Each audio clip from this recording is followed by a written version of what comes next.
වනිදු හසරංගව ඇයි උඩින් එව්වේ ඒ එක්ස්පෙරිමන්ට් එකත් ෆේල්. ඔව් ඊයේ දවසේදී පැවැත්වුණා ඉන්දියානු ප්‍රීමියර් ලීගයේ 6 වෙනි තරගයේදී මේ තරගයේ ක්‍රීඩා කළ රාජස්ථාන් රොයල්ස් කණ්ඩායම සහ කොල්කතා නයිට් රයිඩර්ස් කණ්ඩායමදී ඊයේ දවසේදී අපේ ක්‍රීඩකයන් දෙදෙනා මහේෂ් තීක්ෂණ සහ වනිදු හසරංග මේ දෙන්නම ක්‍රීඩා කරා. හැබැයි දෙන්නටම සක්සස්ෆුල් වෙන්න බැරි වුණා. ඉතින් කතා කරත් එහෙම ප්‍රථමයෙන් පන්දුවර පහර දෙනවා රාජස්ථාන් රොයල්ස් කණ්ඩායම ලකුණු 151ක් විතර උඩ ලබා ගැනීමේ හැකියාවක් ලැබෙන්නේ. කළු ඩොපයක් දැවි යනවා. එහිදී ජොයිල් ලකුණු 33ක් ඒ වගේ යසස් ජස්වාල් ලකුණු 29ක් සහ රියාන් පරාග් ලකුණු 25ක් ලබා ගන්නවා. ඉතින් කතා කරොත් එහෙම මේ තරගයේදී වනිදු හසරංගව බැටිං ඕඩරකේදී උඩින් එවනවා.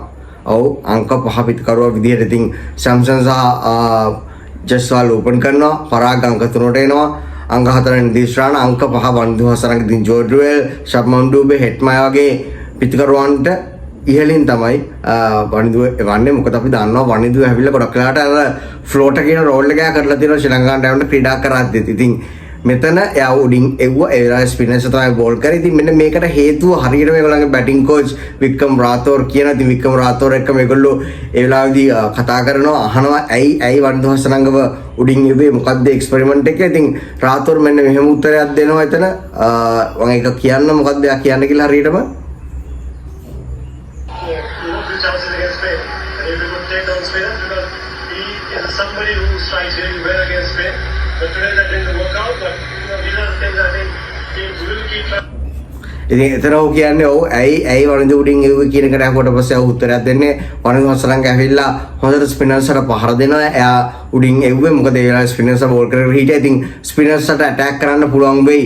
ස්පිනර්ස්ට කවුන්ටර් ඇටැක් කරලා ස්පිනර්ස්ට ඉක්මන් ලකුණු ලබා ගන්න තමයි වනිදු එව්වේ. මොකද එයා ඇවිල්ලා හොඳට ස්පිනර්ස්ට ගහන ක්‍රීඩකෙක්. හැබැයි ඒක අද ෆේල් වුණා කියලා ඒගොල්ලන්ගේ බැටිං කෝච් වික්‍රම් රාතෝර් කියනවා. ඉතින් ඔන්න ඔය හේතුව හින්දා තමයි වනිදු හසරංගව බැටිං ඕඩර් එකේ උඩින් එව්වේ අංක 5ට එව්වේ. හැබැයි වනිදුට ඒ දේ කරන්න බැරි වුණා. මම හිතන්නේ ආපු ගමන් ඔහු පහර වටයක් එල්ල ගන්න බැලුවා. ඉතින් මේ පිච් එක අපි දැක්ක මේ පිච් එක ඉතාමත් හොඳට ස්පිනර්ස් පන්දු දෙවුවා.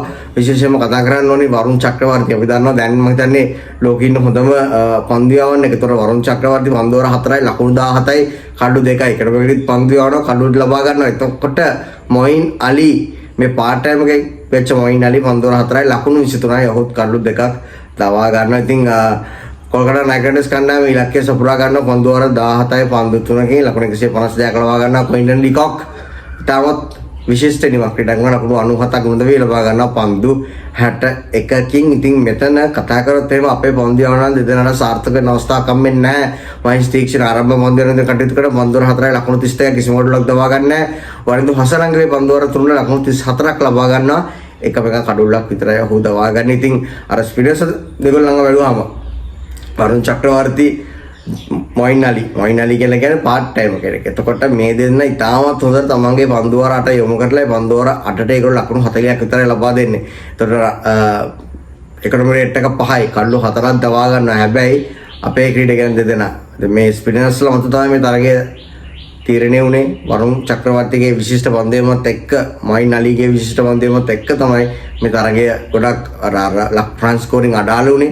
හිතා ගන්න පොඩ්ඩක් ඒ වෙලාවේදී ලකුණු 5යි ගහන ඕවර් එකට පන්දුවර 8ක්ම මේ දෙන විශිෂ්ට විදිහට පන්දු යනවා. හැබැයි අපේ කොල්ලෝ දෙන්නට මේ දේ කරගන්න හැකියාවක් ලැබෙන්නේ නැහැ. ඉතින් අපේ කොල්ලෝ දෙන්න පන්දුවර 7ට ලකුණු 66ක් ලබා දෙනවා. ඉතින් 9.0 ගාණක් වැඩිලා තියෙන එකම කඩුල අරන් තියෙන. ඉතින් ඒ වුණ දේ වුණා බලන් ඉමු අපේ කොල්ලෝ දෙන්නට ඉස්සරහට අවස්ථාවල් හම්බ වෙයිද කියලා. වනිදුව උඩින් එව්වේ අර ස්පිනර්ස්ට ගහන්න. හැබැයි ඒ දේ කරගන්න බැරි වුණා.